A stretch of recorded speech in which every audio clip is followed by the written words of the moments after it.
Dieu a voulu se faire homme, disait un auteur spirituel, pour pouvoir pleurer.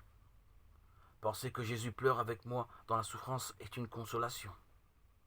Cela nous aide à aller de l'avant.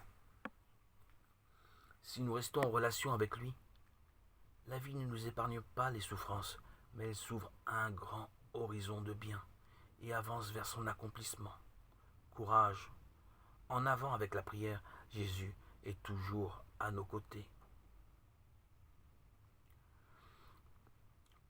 Pour compléter l'enseignement sur la prière des psaumes, nous marquons tout d'abord que dans les psaumes apparaît souvent une figure négative, celle de l'impie, c'est-à-dire celui qui vit comme si Dieu n'existait pas.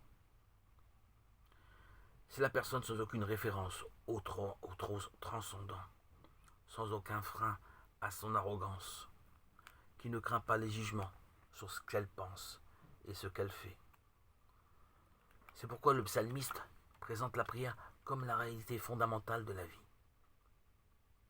La référence à l'absolu et au transcendant que les maîtres ascétiques appellent la sainte crainte de Dieu. Et ce qui nous rend pleinement humains, c'est la limite qui nous sauve de nous-mêmes, en empêchant que nous jetions sur cette vie de manière prédatrice et vorace. La prière est le salut de l'être humain. Bien sûr, il existe également une fausse prière, la prière faite seulement pour être admirée par les autres. Celui ou ceux qui vont à la messe uniquement pour montrer qu'ils sont catholiques ou pour montrer le dernier modèle qu'ils ont acheté ou encore pour faire bonne figure en société. Ils sont dans une fausse prière. Jésus a mis fortement en garde à ce sujet. Mais quand le véritable esprit de la prière est accueilli avec sincérité et descend dans le cœur, alors celle-ci nous fait contempler la réalité avec les yeux mêmes de Dieu. Quand on prie, chaque chose acquiert de l'épaisseur.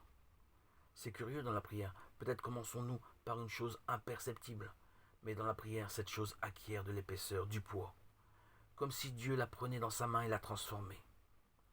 Le pire service que nous puissions rendre à Dieu et aussi aux hommes, c'est de prier avec lassitude, de manière routinière. Prier comme des perroquets.